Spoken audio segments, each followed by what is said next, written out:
శ్రోతలకు స్వాగతం.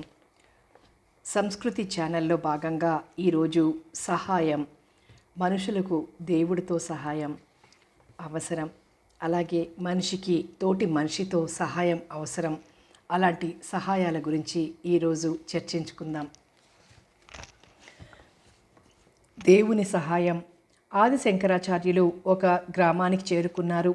అక్కడికి వచ్చిన ఒక బాటసారి ఆయనను అడ్డదిడ్డంగా ఒక ప్రశ్నను సంధించాడు. మన శ్రమకు ఏమి దొరకాలని ఉందో అదే దొరుకుతుంది, ఏమి జరగాలని ఉంటుందో అదే జరుగుతుంది. ఈ విధంగా ఉన్నప్పుడు దేవుడు ఎక్కడి నుంచి వస్తున్నాడో అని అడిగారు.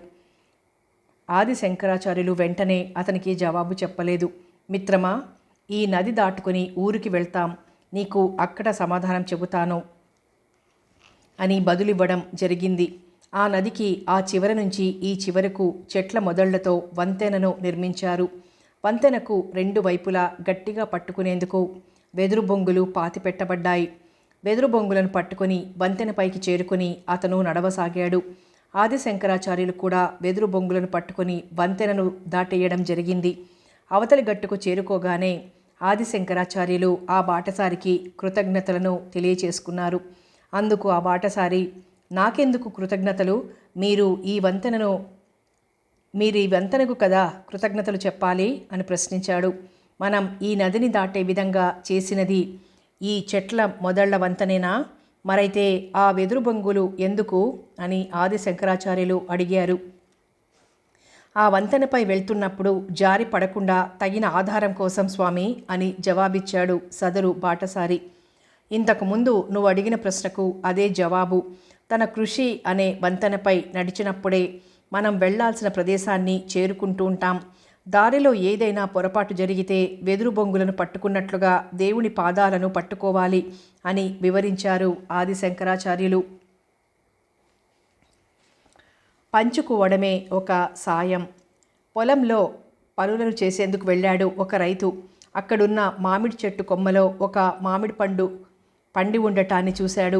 ఆ చెట్టులో కాస్తుండే కాయలు పండినప్పుడు తేనె వంటి తీయనైన రుచిని కలిగి ఉంటాయి. అయితే ఆ చెట్టుకు చాలా తక్కువగా కాయలు కాస్తుంటాయి. తను ఒక పండును తుంచుకున్నాడు. ఆకలిగా ఉన్నప్పటికీ ఆ పండును తినలేదు.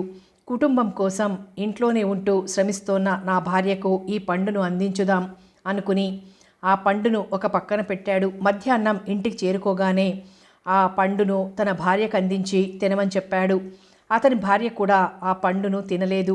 ఆమె మనస్సులో పాఠశాలకు వెళ్ళిన తన కుమారుడు గుర్తుకొచ్చాడు. అబ్బాయికి మామిడి పండ్లంటే చాలా ఇష్టం. తన ఇంటికి వచ్చిన తర్వాత తనకు ఈ పండును అందించుదాం అని భావిస్తూ ఆ మామిడి పండును దాచిపెట్టింది. సాయంత్రం తన కుమారుడు ఇంటికి రాగానే ఆ పండును అతని చేతిలో పెట్టి తినమని చెప్పింది. పండును తీసుకున్న ఆ కుమారుని మనస్సులో ఒక ఆలోచన. ఎన్నెన్ని కష్టాలు ఎదురైనప్పటికీ అన్నింటినీ తట్టుకుంటూ మనను చదివిస్తోన్న నాన్నకు ఈ పండును అందించుదాం అనే నిర్ణయాన్ని తీసుకున్నాడు. వెంటనే, అమ్మా, నేను ఆడుకోవడానికి వెళ్తున్నా, వచ్చిన తర్వాత తింటానమ్మా అని తల్లితో చెప్పి ఆ మామిడి పండును ఒక చోట దాచిపెట్టాడు. ఆ పండు తన తండ్రి తీసుకొచ్చిన పండు అనే విషయం ఆ బాలునికి తెలియదు. కాసేపటి తరువాత ఆ తండ్రి ఇంటికి చేరుకున్నాడు. నాన్న, కళ్ళు మూసుకోండి, మీకోసం ఒకటి ఇవ్వబోతున్నాను అని చెప్పిన కుమారుడు తండ్రి చేతిలో ఆ మామిడి పండును పెట్టాడు. ఏం జరిగిందనే విషయం ఆ తండ్రికి అవగతమైంది. వెంటనే కత్తిని తీసుకొని రమ్మని చెప్పి ఆ మామిడి పండును 3 భాగాలుగా కోశాడు. ముగ్గురు దానిని పంచుకుని తిన్నారు. ఆప్యాయతానురాగాలను పంచుకోవడమే అద్భుతమైన సాయం. ఒకరితో పంచుకుంటున్నారా, పలువురితో పంచుకుంటున్నారా అనేది ప్రధానం కాదు. ఇతరులకు అవసరమైన వాటిని పంచుకునే మనసున్నట్లయితే ఆప్యాయతానురాగాలు పొంగి పొర్లుతుంటాయి.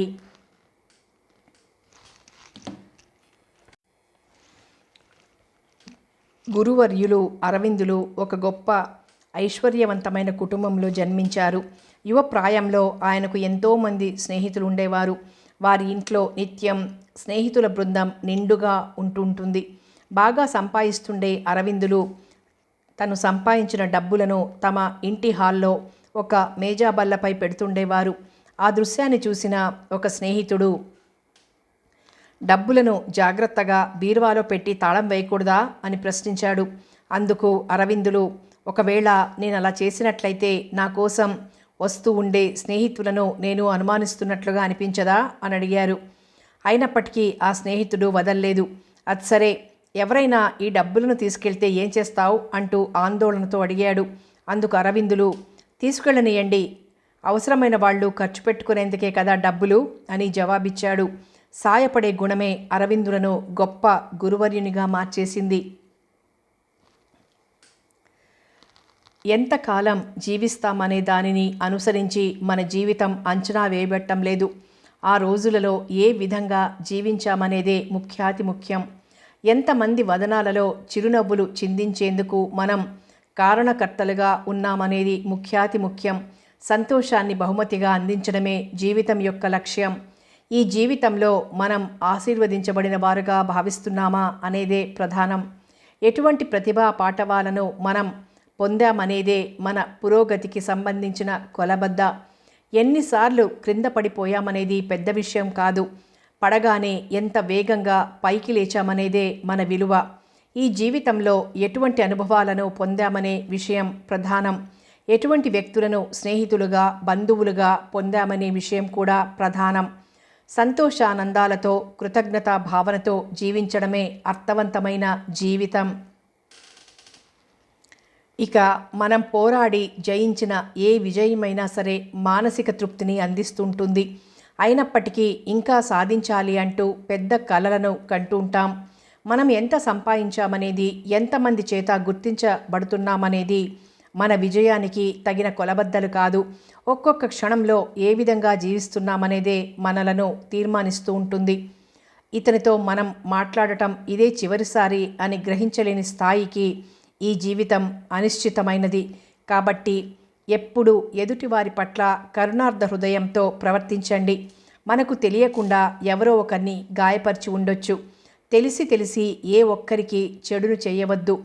మంచి అలవాట్లతో జీవితాన్ని మెరుగుపరుచుకుంటూ ఇతరులకు తగిన సాయాలు చేసినట్లయితే జీవితంలో పురోభివృద్ధిని సాధించవచ్చు.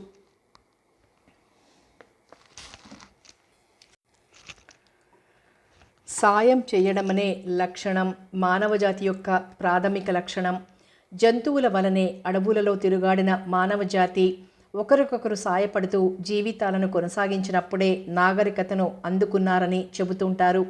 తోటి మనుషులకు పక్కబలంగా ఉన్నప్పుడే మానవ సమాజం గ్రామాలుగా, నగరాలుగా రూపొందడం జరిగింది. ఒక ఆధ్యాత్మిక గురువు వేరే ఊరికి వెళ్లేందుకు ఒక గుర్రాన్ని కలిగి ఉన్నాడు. బహుదూర ప్రయాణాలకు ఆ గుర్రం చక్కగా ఉపయోగపడుతూ ఉంటుంది. ఒకరోజు ఆయన ఒక గ్రామంలో ప్రవచనాలను చెప్పేందుకు గుర్రంపై వెళ్తున్నాడు. మార్గమధ్యంలో రహదారి పక్కన ఒకతను అలసటతో కింద పడిపోయి ఉన్నాడు. అతడిని చూసిన గురువు గుర్రంపై నుండి క్రిందికి దిగాడు. ఆ వ్యక్తి ఆకలితో నీరసపడిపోయాడనే విషయాన్ని గ్రహించిన గురువు అతడిని లేపి తన దగ్గరున్న ఆహారాన్ని అతనిచే తినిపించి కాసేపట్లో అతడిని మామూలు స్థితికి తీసుకొచ్చాడు. నీరవ నిస్సత్తువుల నుంచి బయటపడిన అతను నడిచేందుకు నానా ఇబ్బందులు పడసాగాడు. వెంటనే గురువు అతడిని తన గుర్రంపై కూర్చోబెట్టి తను నడవసాగాడు. కొంచెం దూరం వెళ్ళగానే అకస్మాత్తుగా అతను గుర్రాన్ని అదిలించి వేగాతి వేగంగా కనుమరుగైపోయాడు. ఆ దృశ్యాన్ని చూసిన ప్రజలు ఆధ్యాత్మిక గురువు వైపు దయనీయంగా చూడసాగారు. దొంగలు ఇలాగే సాయం అడిగినట్లుగా నటిస్తూ మోసం చేస్తూ ఉంటారు. అందుకే ఏ విషయాన్నైనా చూసి చూడనట్లుగా వెళ్ళిపోవాలి అంటూ గురువుకు చెప్పారు. గురువు వారి మాటలను పట్టించుకోలేదు. తను వెళ్లే దారిలో గుర్రాలను విక్రయించే సంత ఉన్నదనే విషయాన్ని గురించి గురువు తెలుసుకున్నాడు. ఆ దొంగ తన గుర్రాన్ని అక్కడ విక్రయించేందుకు తప్పకుండా వస్తాడని భావించిన గురువు అక్కడే వేచి ఉన్నాడు. ఆయన అనుకున్నట్లుగానే ఆ దొంగ గుర్రంతో పాటు సంతకొచ్చాడు. ఆ దొంగ అక్కడ గురువును ఎదురు చూడలేదు. తను గుర్రాన్ని దొంగిలించిన విషయాన్ని ఆ గురువు అక్కడున్న వారికి చెప్పినట్లయితే తనకు చెప్పుల దెబ్బలేనని ఆ దొంగ భయపడ్డాడు. అయితే గురువు అతని దగ్గరకు వచ్చి, నువ్వు నా గుర్రాన్ని దొంగిలించకపోయిన విషయాన్ని గురించి బాధపడటం లేదు. ఆ గుర్రాన్ని నువ్వే ఉంచుకో, నేను ఇంకొక గుర్రాన్ని కొనుక్కుంటాను. అయితే సాయం చేయడం అనేది దేవుడిచ్చిన అవకాశమని నమ్ముతుండే నా నమ్మకాన్ని కలిపి దొంగిలించుకుని వెళ్ళిపోయావు. నాకు ఆ నమ్మకాన్ని మాత్రం తిరిగివ్వు. అని అడగగానే ఆ దొంగ దిగ్భ్రాంతికి లోనయ్యాడు. నువ్వు చేసిన పని వలన నిజంగా ఒకతను కళ్ళు తిరిగి కింద పడిపోయినప్పటికీ అతనికి తగిన సాయం లభించదు. అదొక పాపం. ఆ పాపాన్ని నీ తలకెత్తుకోవద్దు అంటూ ఆ దొంగకు బోధన చేశాడు. ఆ దొంగ తన తప్పును తెలుసుకుని మన్నించమని అడిగాడు. సాయం చేసిన వారిని దద్దమ్ములుగా మార్చేశామని సంతోషించవద్దు. తద్వారా ఇతరులకు చేసే సాయాన్ని నువ్వు చెడగొట్టినట్లవుతుంది అని చెప్పి ఆ గుర్రాన్ని అతనికిచ్చి వెళ్ళిపోయాడు ఆ గురువు. ఆ దృశ్యాన్ని అలాగే కళ్ళ ముందుకు తీసుకొచ్చింది ఈ కథ. ప్రయాణంలో ఒకరికొకరు ఆహారాన్ని పంచుకుంటూ సంతోషంగా పయనించిన కాలం ఉన్నది. నేడు రైలు ప్రయాణంలో ఇతరులు ఇచ్చే బిస్కెట్లు, పండ్ల రసాలు అంటూ ఎటువంటి ఆహారాన్ని స్వీకరించవద్దు, వాటిలో మత్తుమందు కలిపి ఉండొచ్చు అంటూ రైల్వే శాఖ ప్రకటన చేస్తోంది. నేటి కాలంలో సహాయాన్ని చేసేందుకు, సహాయాన్ని అడిగేందుకు పలుమార్లు ఆలోచించాల్సి వస్తోంది. ఒక దీపంతో కొన్ని వేల దీపాలను వెలిగించవచ్చనే వాక్యం మనుషులు చేస్తుండే సాయాలకు తగినది. ఒకరికి మనం చేసే సాయం ఎన్నో రెట్లు పెరిగి మనకు లేక ఇంకొకరికో ఖచ్చితంగా లభిస్తుంది. సాధ్యమైనంత వరకు ఎదుటివారికి సాయపడుతూ జీవించాలనే కృతనిశ్చయాన్ని తీసుకుందాం. సహాయం గురించి మరికొన్ని అంశాలు మరో ఎపిసోడ్లో చర్చించుకుందాం.